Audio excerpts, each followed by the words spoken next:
get started. Om Namo Bhagavate Vasudevaya. Om Namo Bhagavate Vasudevaya. Om Namo Bhagavate Vasudevaya. Om Namo Bhagavate Vasudevaya. Om Namo Bhagavate Vasudevaya. Om Namo Bhagavate Vasudevaya. Om Jnanatimirandasya Gananjana Salakaya Chakshun Militamena Tasmai Shri Guruve Namaha. Okay, so we're on the sticker. I don't know.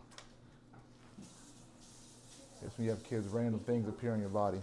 Yes, like ornaments. So we are on the 14th chapter, titled "The Three Modes of Material Nature." So most of us are kind of familiar with the modes. So the mode of goodness is illuminating to the consciousness, very satisfying to be in the mode of goodness. The mode of passion keeps us always on the go, always eager to have that next thing. And the mode of ignorance keeps us lethargic, keeps us kind of dormant in our consciousness. And so we'll start with text number 1. Max, do you mind reading text number 1? And then we'll go around. 14:1. The Supreme Personality of Godhead said, "Again, I shall declare to you the supreme wisdom, the best of all knowledge, knowing which all the sages have attained the supreme perfection." Right, I got it. Okay, yes, text 2. By becoming fixed in this knowledge, one can attain to the transcendental nature like my own. Thus, established, one is not born at the time of creation or disturbed at the time of dissolution. The total material substance called Brahman is the source of birth, and it is that Brahman that I impregnate, making possible the birth of all living things, O son of Bharata. It should be understood that all species of life, O son of Kutai, are made possible by birth in this material nature, and that I am the seed-giving father. Material nature consists of three modes: goodness, passion, and ignorance. When the eternal living entity comes in contact with nature, almighty armed Arjuga, he becomes conditioned by these modes. 14.6.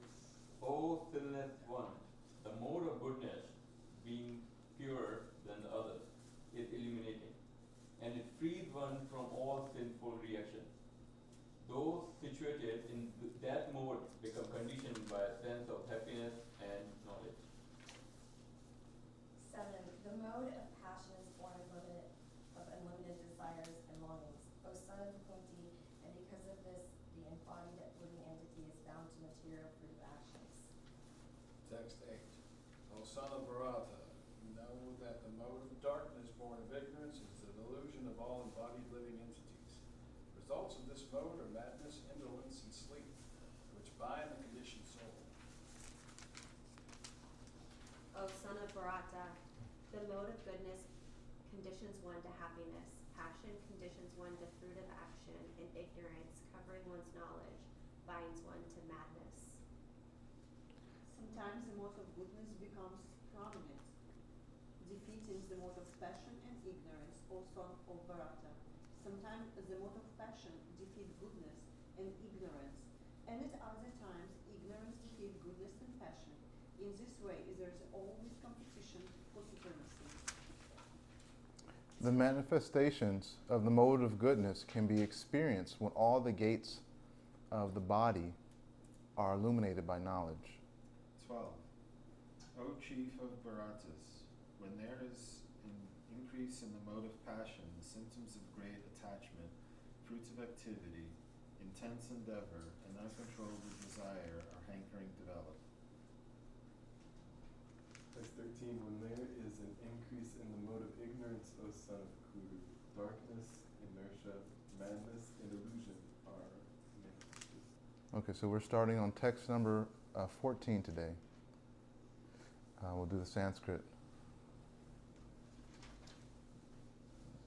Yada sadve pravidyetu Yada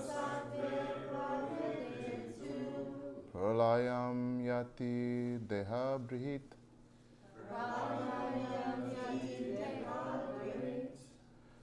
Tarot atma vidam lokan. Amalan prati pradayate.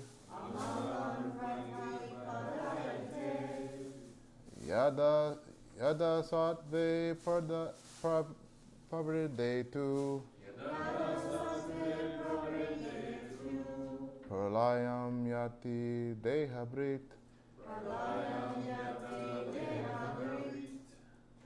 Tado atma vidam lokan. Amalan prati padayate. Yada sattve pravridetu. Pralayam yati dehabrit. Tado atma vidam lokan. Amalan prati padayate. Yaga sadve pravirdetu.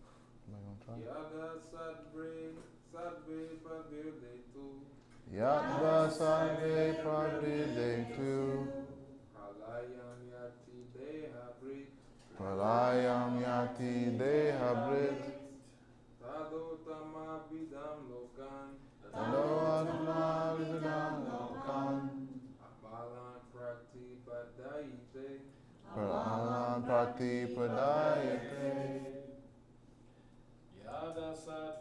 prati padayate. Pralayam prati padayate. Yada sattve pradidetu. Yada sattve pravridetu. Pralayam yati deha bharit. Pralayam yati dehabrit. Tadotama vidam lokam. Tado atma vidam lokan. Amalam pratipadayate. Amalam prati padayate. Yada sattve pravridetu. Pralayam yati dehabrit. Tadotama vidam lokan. Amalam pratipadayate. Amalam prati padayate. Yada sattve pravidetu. Sattve pravridetu. Pralayam yati dehabrit. Tadotama vidam lokan.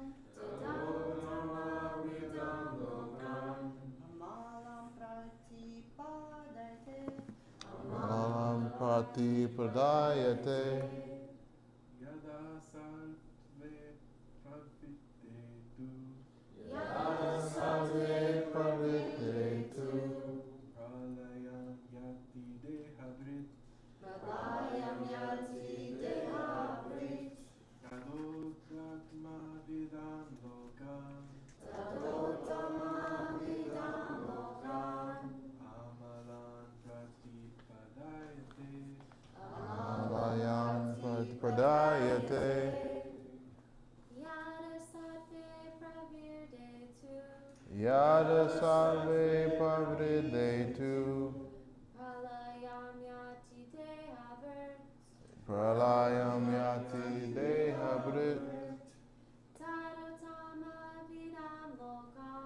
Tadotma vidam lokan. Amalan prati padayate. Amalam prati padayate.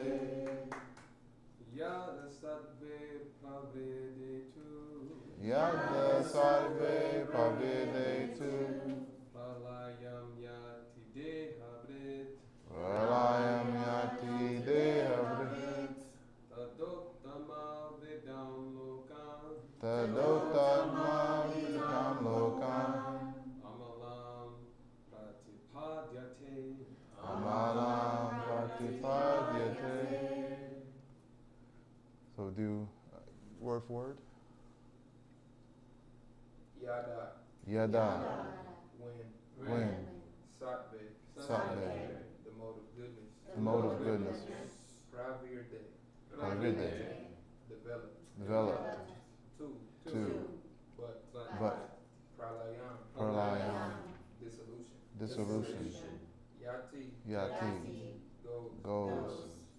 Dehabrit, Dehabrit, the embodied, embodied, Tada, Tada, at that time, at that time, Uttama Vidam, Uttama Vidam, of the great sages, of the great sages, Lokan, Lokan, the planets, planets, Amalan, Amalan, pure, pure, Pratipadayate, Pratipadayate, attains. attains. Translation. When one dies in the mode of goodness, he attains to the pure higher planets of the great sages. The purport, just two sentences. One in goodness attains higher planetary systems like Brahmaloka or Janaloka, and there enjoys godly happiness. The word Amalan is significant. It means free from the modes of passion and ignorance. There are impurities in the material world, but the mode of goodness is the purest form of existence in the material world. There are different kinds of planets for different kinds of living entities. Those who died in the mode of goodness are elevated to the planets where great sages and great devotees live. I think because the next two verses follow in the same sequence, we'll read two more. So, do you mind reading text number 15? Did you already read? Or okay. So, Heatherly, do you mind reading text number 15? When one dies. Over here. The Sanskrit? When one No, dies just in the mode of yeah. passion, he takes birth among those engaged in fruitive activities. And when one dies in the mode of ignorance, he takes birth in the animal kingdom. Purport. Some people have the impression that when the soul reaches the platform of human life, it never goes down again. This is incorrect. According to this verse, if one develops the mode of ignorance, after his death he is degraded to an animal form of life. From there, one has to again elevate himself by an evolutionary process to come again to the human form of life. Your turn. Yes.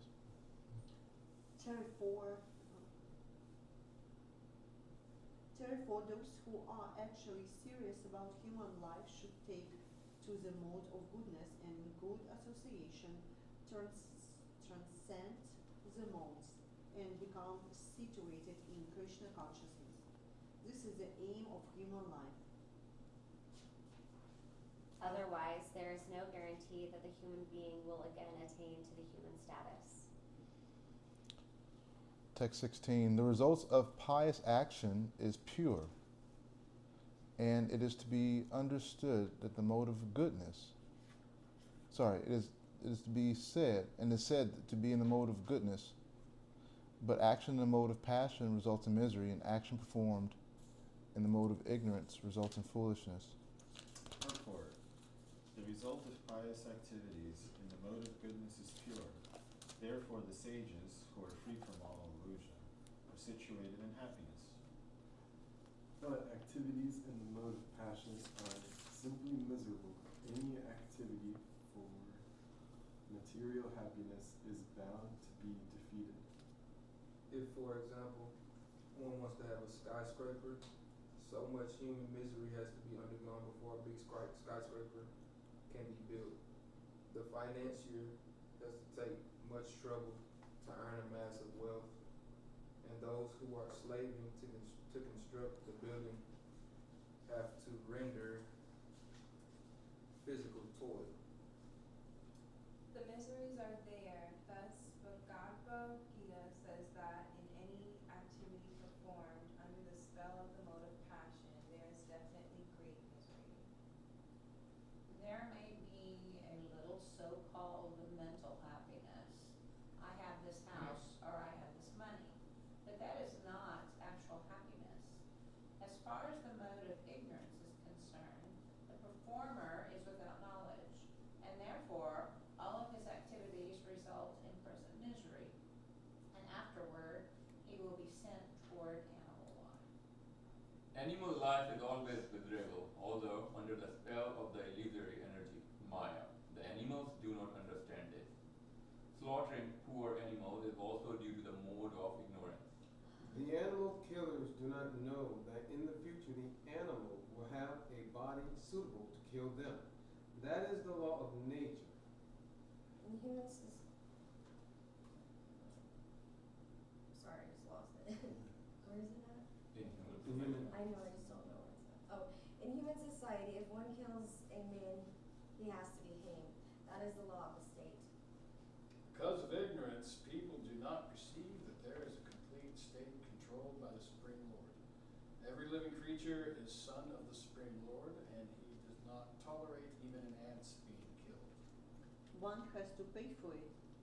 So indulging in animal killing for the taste of the tongue is the grossest kind of ignorance. A human being has no need to kill animals because God has supplied so many nice things. If one indulges in meat eating anyway, it is to be understood that he is acting in ignorance and is making his future very dark. Of all kinds of animal killing, the killing of cows is most vicious because cow gives us all kinds of pleasures by supplying milk. Cow slaughter is an act of the grossest type of ignorance. In the Vedic literature, the words Gavik, Prita, Matsaram indicate that one who, being fully satisfied by milk, is desirous of killing the cow in the grossest ignorance. There is also a prayer in the Vedic literature that states, Brahmanitaya cha Jagaditaya Krishnaya Govindaya Namo Namaha. Translation. Bible, you are the well-wisher of the cows and the brahmanas, and you are the well-wisher of the entire human society and world. Vishnu Purana. First Samuel chapter 19, text 65. The purport is that special mention is given in that prayer for the protection of cows and the brahmanas.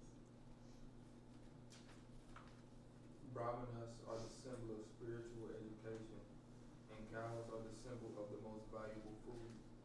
These two living creatures, the brahmanas and the cows, must be given all protection. That is real advancement of civilization. In modern human society, spiritual knowledge is neglected and cow killing is encouraged. It is to be understood then that human society is advancing in the wrong direction and is clearing the path to its own condemnation. A civilization which guides the citizens to become animals in their next life is certainly not a human civilization. The present human civilization is, of course, grossly misled by the modes of passion and ignorance. It is a very dangerous age, and all nations should take care to provide the easiest process, Krishna consciousness, to save humanity from the greatest danger. So this is, there's quite a lot to unpack here. And it's important to understand that Krishna is explaining to Arjuna the nature of this universe and how it functions in a very neutral way. Because whatever action we put out, we get the action, right? You know, we talk many of times Newtonian physics. For every action is equal opposite reaction. So this is not different in the spiritual sense. And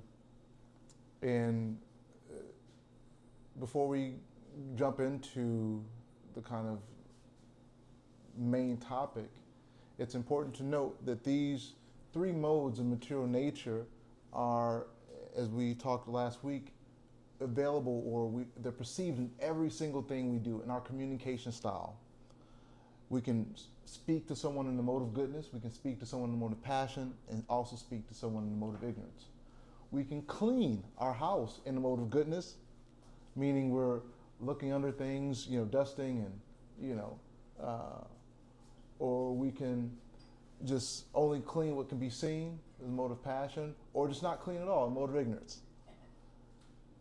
Same thing for eating, same thing for relationships that we develop. All these different ways in which we interact in this world can be seen as a mixture of these different modes of nature. And these modes are binding because these things are what we are used to. If we don't know what the qualities of something are, then it's very difficult to know how we're affected by it. So the first third section of the Bhagavad Gita talks about what is the nature of these modes, like what are the qualities. And this middle section talks about how the living entity is affected by these and what the results of this effect are. And this is how we can understand, okay, so this human form of life is very important because we have the faculties of intelligence to understand, okay, I have to, ideally, I want to take this form and evolve, spiritually evolve. Because in the spiritual sense, evolution is there. Spiritual evolution is there. One spiritual consciousness is always either evolving or devolving. And that evolution or de-evolution is based on our association, based on that information in which we put in our minds. And Krishna is explaining that these modes are, this goodness is competing with compassion, is competing with passion, and also passion is competing with ignorance, and ignorance is competing with goodness. So these things are always interacting, and in our consciousness, they're always fighting for supremacy, is what Krishna is explaining to Arjuna. And it is this battle that we are experiencing in our life, because those in the mode of goodness are always at peace. Those who are not in the mode of goodness, who are, sometimes, of course, there's always a mixture, but if the predominant mode or our consciousness is not in the mode of goodness, then it's very difficult to have a steady level of peace. Then there's going to be anxiety. There's going to be this next thing, that next thing, and that's, of course, the quality of passion. And then there's that, I don't want to do anything. That is the mode of ignorance. So Krishna, after explaining these different sections, or these different qualities of gunas, or these ropes, he's now explaining that those that leave their body with the consciousness and the mode of goodness attain higher planetary systems where the quality of life and the quality of enjoyment is much higher than on this earthly kind of planetary system, right? And he's saying because where the mind goes, energy flows. So this same conception is also relevant in the spiritual sense, because Krishna explains in the Bhagavad Gita, whatever thought we have at the time of death, we immediately attain that conscious state.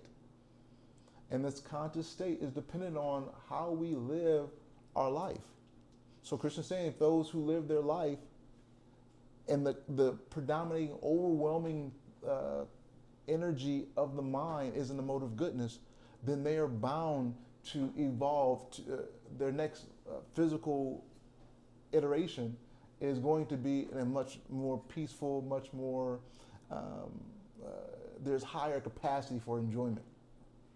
And he says those who are in the mode of passion, they're going to stay in this earthly kind of planetary system, because in the Vedas there's explained there's multiple earthly planetary realms in this universe.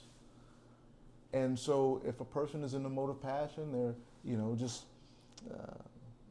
they're not completely wasting their life, and they're not completely absorbed in spiritual life, then they come back to this iteration where they take the body of a man, woman, whatever.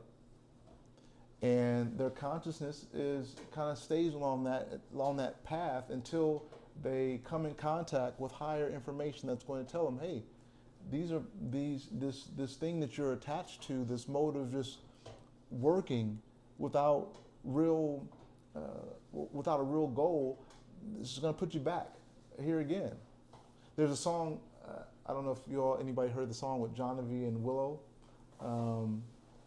It's a beautiful song. They have an album together, and the chorus is "I can't go around again," and it's this idea of like, I can't keep on coming back to this material world where there's a mixture of really good things and a mixture of really bad things, because that's what this earthly realm is a mixture of, both good and bad. We can see how even in our own life we've had some really good moments and we have some really crappy moments. And the yogis, being very sympathetic to those who don't have any knowledge, are like, hey, wake up. Jeev Jago, wake up, sleeping soul. And this idea is what we, as intellectuals, as intelligent people, we take this and say, yes, I need to wake up. I need to fulfill actually that innate energy or the innate desire to actually love, and to a standard that is not seen in this material realm. And then Krishna further explains that those who are predominantly in the mode of ignorance, their consciousness, because their consciousness is where it's at, they get a body suitable for that level of consciousness. If one just wants to eat, sleep, just have different sexual encounters, there's suitable animal bodies that can enjoy. Pigs can have sex all the time.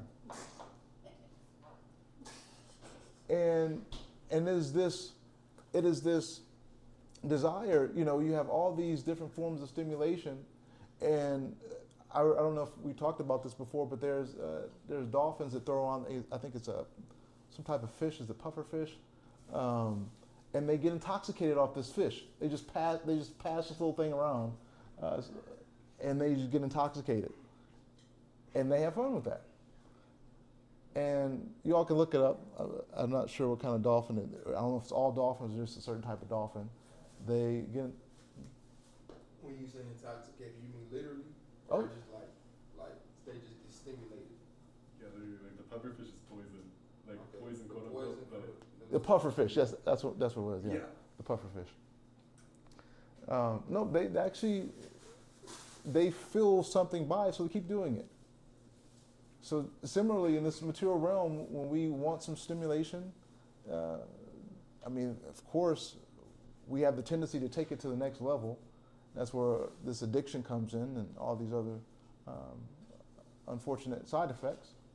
But Krishna's saying if those people who have consciousness like that, they get a body suitable for them, so they can enjoy to their maximum capacity.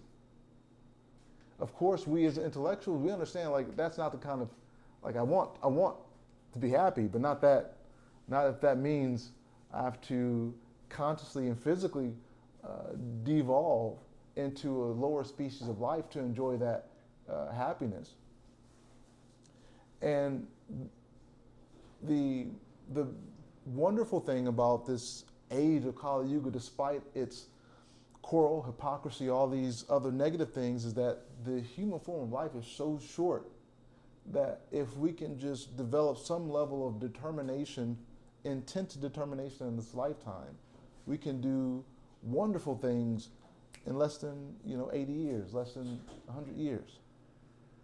Actually, in the Srimad Bhagavatam, it's explained that those beings who are in the predominant mode of goodness, who are in the higher planetary systems, who are living for millions and millions of years, they want to come to this earthly realm in this time period because the output of spiritual energy and the amount of results you can get in just a short time is much greater than in their realm, because you have to do all these types of austere things for millions of years because the body lasts that long. So they're like, hey, let's come down to this earthly realm when lifespan's shorter and just, spiritually evolve. So we don't have to come back to this material realm, whether in an animal body, plant body, human body, or body of a devata. Devata means like those beings who have some type of universal management. Because we talked about this before, that these Devatas, there's over 33 million types of Devatas in this universe, or controlling entities within this universe.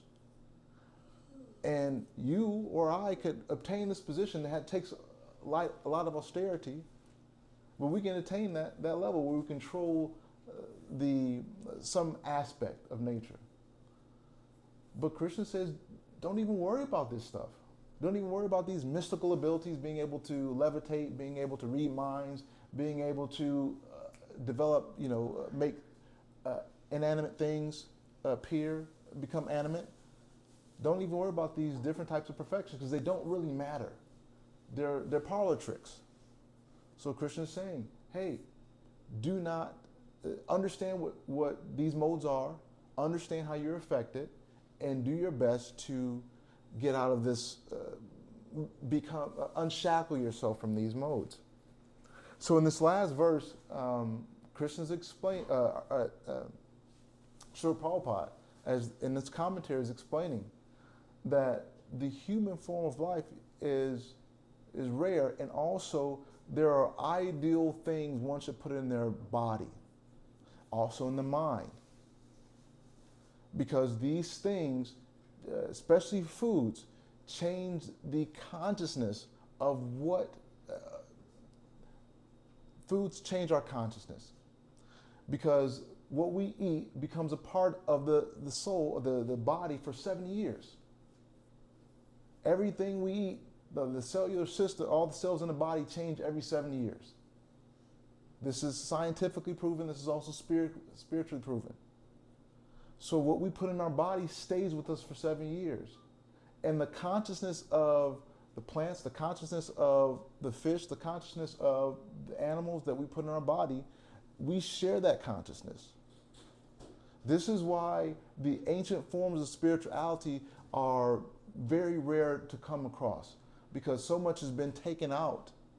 I mean, even like in the Gnostic, if anybody's familiar with the Gnostic Gospels, like the idea of reincarnation was there. The idea of like a plant-based vegetarian life was there because they understood consciousness and living entities. They share this. They're sharing each other's energy. Whatever we consume, we share that energy. So Krishna or Srila Prabhupada saying that if you want the most ideal experience in this world, you want to do that which is good for the human body, not for the tongue. And the reason why it is said like that, because when the tongue is uncontrolled, all the other senses are uncontrolled. This is why fasting is so important, because fasting controls the tongue controls the organs, and the organs control the genitals. And so this is a direct line. So when one controls the tongue, then the genitals and all those other senses are automatically controlled. This is the science behind it. So these, the Daniel fast, all these other fasts, this is the science behind those fasts, because they help control the body and the mind. Because the mind oftentimes is very uncontrolled. There's no, who thinks about controlling the mind? Actually, no one. Because this is, we just, whatever our senses say, we just do it. This is Nike's most famous thing. Just do it. Don't even think about it, just do it. This is the human experience. This is the Western world experience. Actually, this is the whole world experience. If my senses tell me something, then I must do it. I'm feeling compelled. I'm feeling led by my senses. If I want to smell something, I want to see something, I want to hear something, I want to taste something, I want to feel something. Whatever is pulling on my senses at that time, then I'll just do it. And that's why you go to so many different places, they'll say, yes, whatever feels good, just do it. Don't even think about it, just do it. And it sounds good, theoretically, but on a practical level, this idea of just doing and not thinking about it is very devastating. My wife and I, we went, yesterday was kind of our first day out the house in like almost 3 weeks. And she's like, I'm getting cabin fever. I need to go somewhere. I'm like, okay, we can go to the Discovery Lab or, she's like, I want to go to the mall. So I say, okay, let's go to the mall. So we go to the mall, and it's myself, Iman, Ebony, and Amina, and we're just kind of walking around, and I haven't been to the mall since, I guess, Shields was built. I think it's called Shields. So we get in there, and it was like really nice, this Ferris wheel inside of a store. I was like, wow, this is really cool. And we got there a little late, so by the time we were kind of made our way around, Ebony was like, wow, this is a really cool buffalo. She's like, it's probably not real. I was like, no, it's real. I was like, they don't add, certain things to the genitals. I'm pretty sure that's real, and the guy who was in front of the gun section was like, yeah, that all these animals in here are real. If anybody's ever been to Shields, there's animals everywhere. So I thought to myself, for the sake of creating an outdoor experience, you kill hundreds of animals just to stuff them, just to put them somewhere, just to create a outdoor wildlife, experience. I'm like, wow, how twisted are we in order to get us in the mode of hunting our kind of predisposed hunting, gathering kind of impulses. This just brings it out. And she's like, wow, that's a really beautiful moose. And at that time, I was heated. I was heated because I'm thinking to myself, these could have had more life, And instead of waiting until they die and then stuff them, you got to create the store, so you got to create these animals. But we're doing all these things because it feels good, because it looks good. But we don't even think about the ramifications. When we do stuff, how often are we thinking about what is happening? If I do this, what happens? And sometimes, like, I'm voicing it now because it's been in my head for a while. I'm like, I know AI is really helpful. Artificial intelligence is really helpful. But I know there are some side effects. And I know after a while those side effects are irreversible. And I think we do so much for technological advances, but to what degree is it really helping us on a higher level? Srila Prabhupada mentions it in the purport that somebody has the idea to build the biggest skyscraper. Like right now, I think in Oklahoma City, they're going to build another skyscraper that's bigger than, yeah. I forget the name of, I don't know. Huh? Burj Khalifa, Dubai? No, the Devon. Yeah. They want to create something just that, I don't even know why in Oklahoma City of all places. Why do you need something that big in Oklahoma City? But this is the mind, this is the mindset. It's going to cost billions, if not trillions of dollars to create something like this, just to have something that could get a good gust of wind or some type of terrible earthquake. But we're always trying to attain that next level. But to what cost? So Srila Prabhupada's talking about no matter what mode we are in, there's always going to be a cost to something. So if you're going to be in any mode, try to predominantly be in the mode of goodness. Try to speak predominantly in the mode of goodness. Try to clean in the mode of goodness. Try to have relationships in the mode of goodness. Try to eat in the mode of goodness. If you're listening to something, listen to that which is in the mode of goodness. I can, I'll just say it. So yesterday, after we got home, Ebony likes to watch like those. They're not 24, but it's like those real life events that happen to people, like either go missing or how somebody died. There's a type of show that is, and I forget. True crime. They're like true crimes. And I was thinking, and I was hooked. I was like, oh, something's happening. They're in this really beautiful neighborhood in Oakland, and somehow or another somebody's breaking rocks into this window, and it happens to be this one person with mental illness that doesn't like the homeowner, and ends up killing the guy, who has a family of 4. And I remember feeling so heavy. I was like, babe, we need to see something. We need to watch something different. I said, okay, but I'm going to watch next season. And I'm thinking to myself, as we want stimulation. That's why we go to movies. That's why we binge watch. Why we go to these different places, because we want some type of stimulation. That is a part of our nature, is to be stimulated. So Krishna, and I've been talking a lot, so I'll open the floor, but Krishna's saying, yes, live, but try to live mindfully. So I mentioned a lot, so please, thoughts, questions,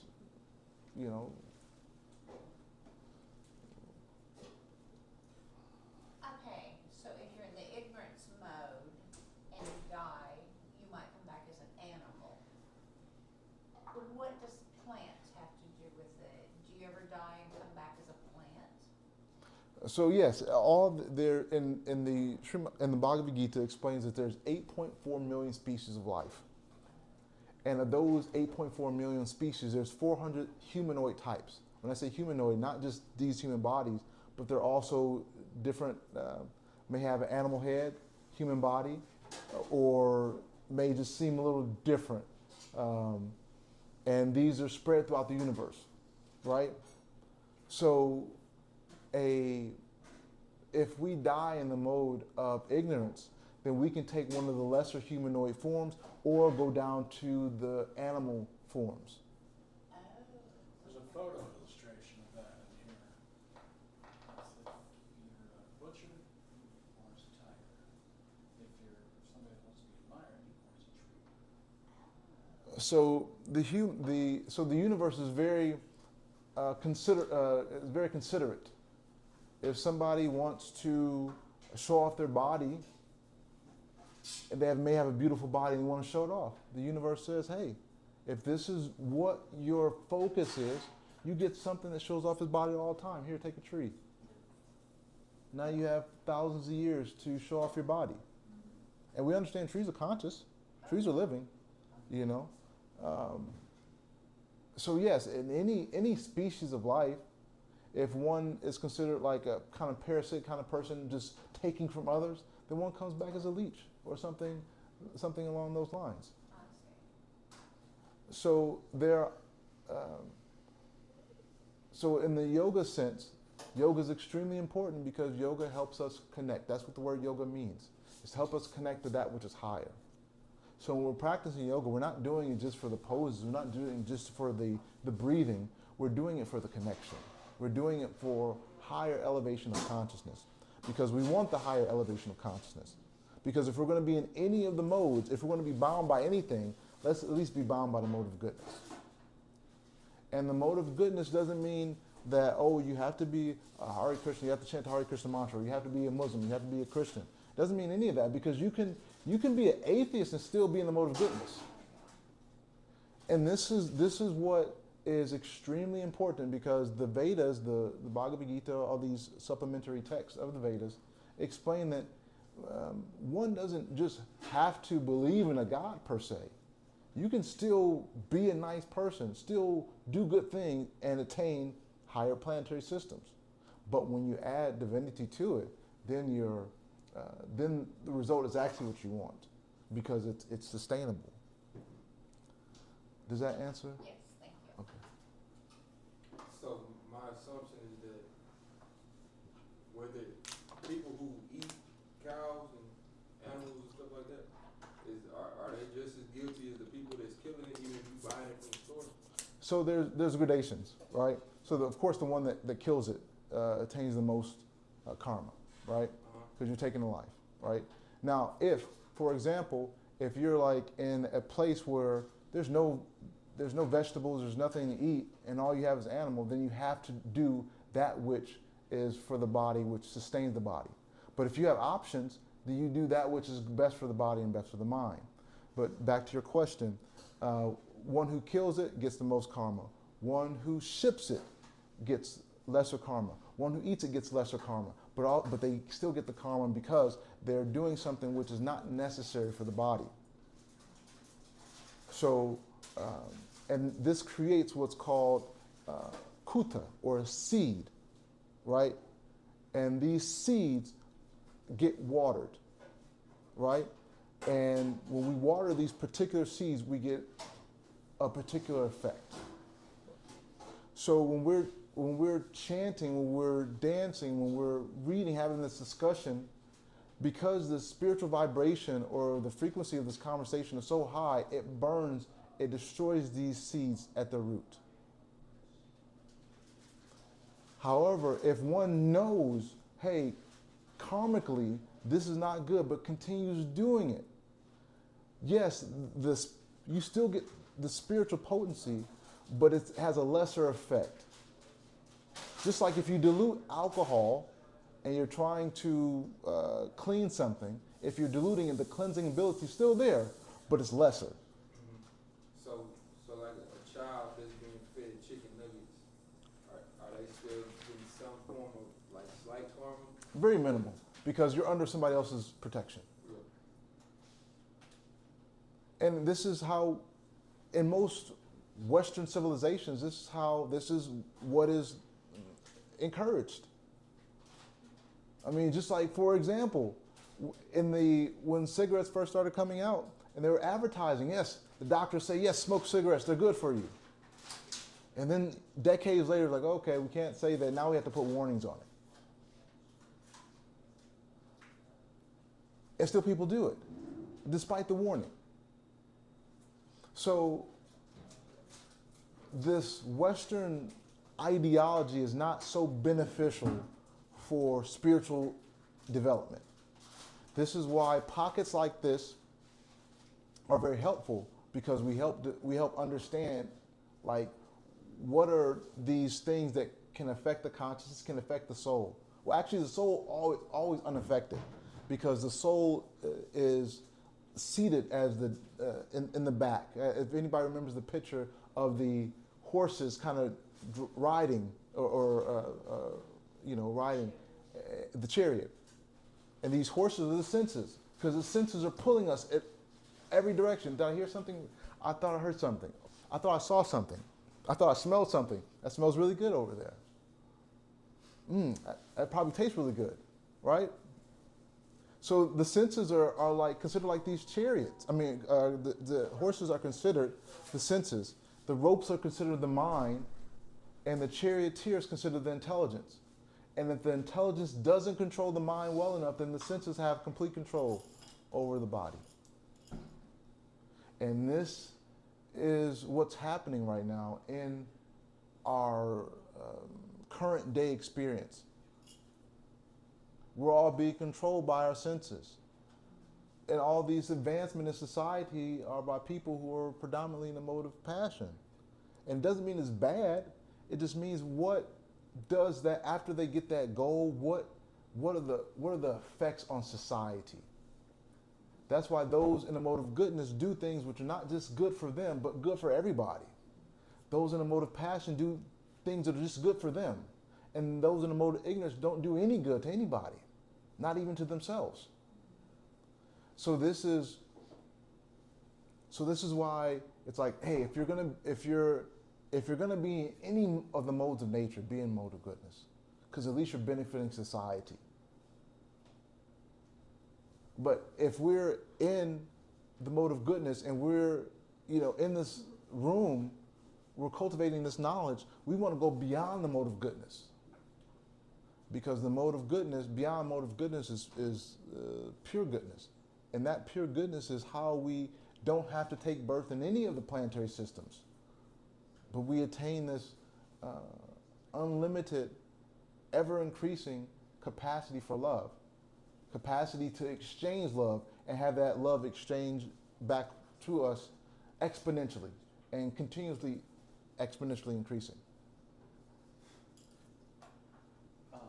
I have something that I read recently that has kind of helped put some of this into perspective, this reincarnation stuff based off of your goodness, passion, and ignorance.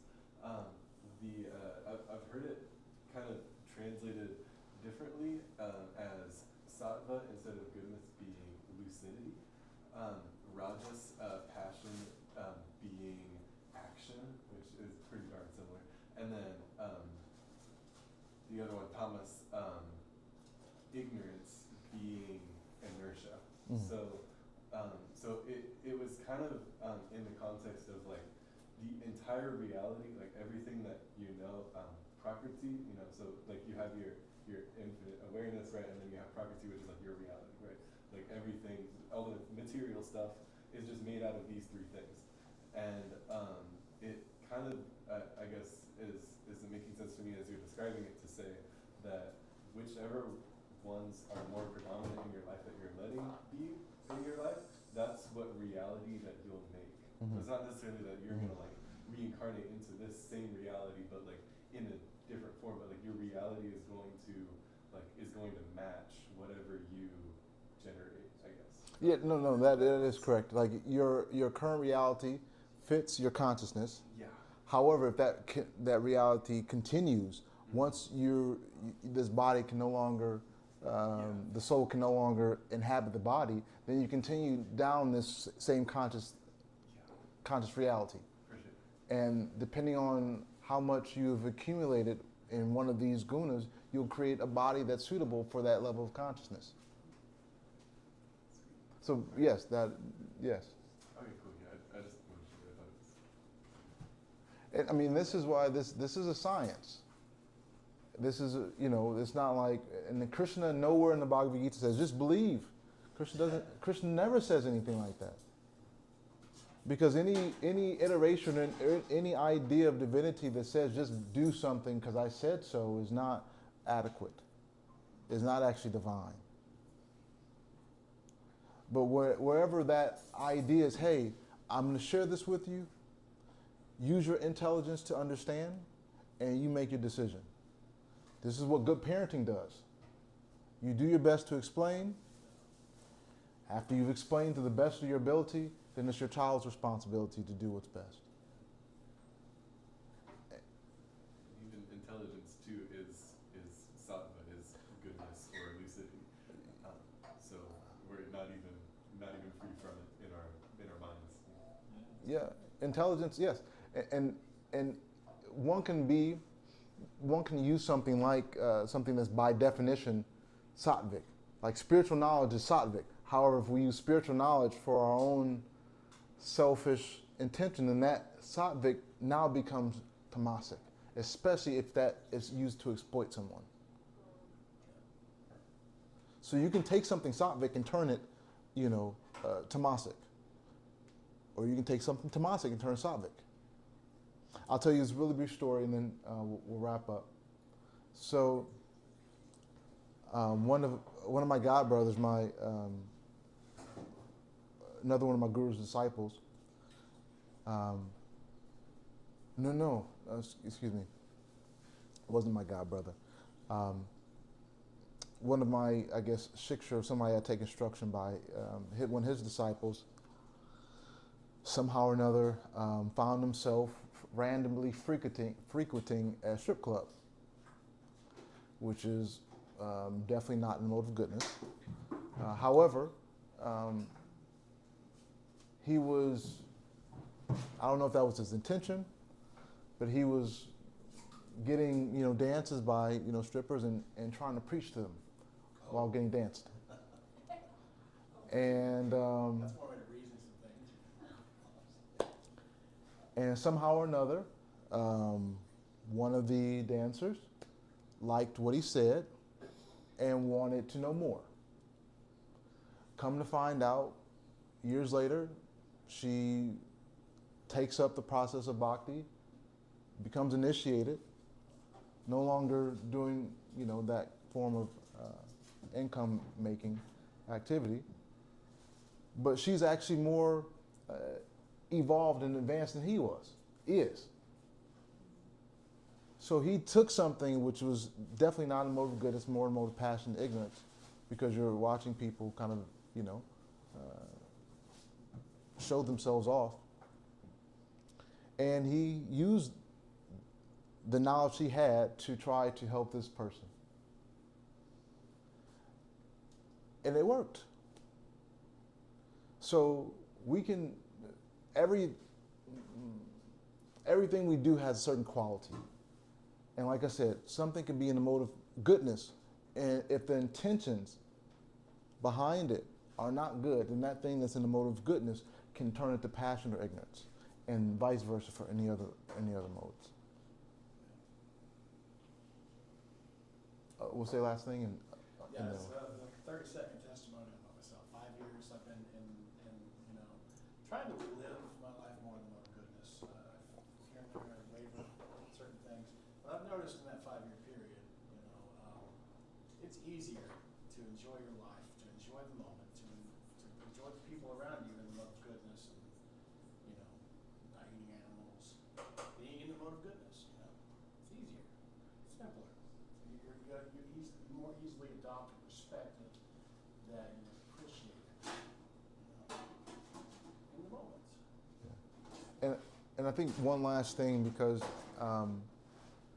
the idea, especially how heavy this last text was, the purport was, if one is eating meat, then that is your journey. That doesn't mean condemnation. Doesn't mean that. Yeah. Krishna's explaining that every action has an equal and opposite reaction, and that reaction travels with you, just like your bank account travels with you. So be conscious, be aware, but don't beat yourself up. Don't, think you're not whatever just because you may smoke, you may drink, you may eat, or that which is not beneficial for you. But the goal is to continually elevate your consciousness. That is the ultimate goal. And one can still do these things which are not ideal for the body, and still elevate one's consciousness. Because it's not like, black and white. There's a lot of gray.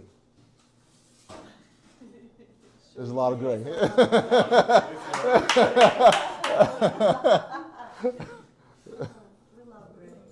So, anyway, I just. So I just wanted to make sure that was understood, so that no one leaves like, I'm animal body next life or whatever, because this is not that. The first goal is to understand these different modes and understand how the consciousness and the soul is affected by it. Second goal is to try to do that which is beneficial for the consciousness. And that was a good point you made earlier about, like, it's all the food you have available is meat. I mean, you don't want to die. Yeah. And anyway, we can talk about this for a long time. But Srimad Bhagavad Gita ki jai.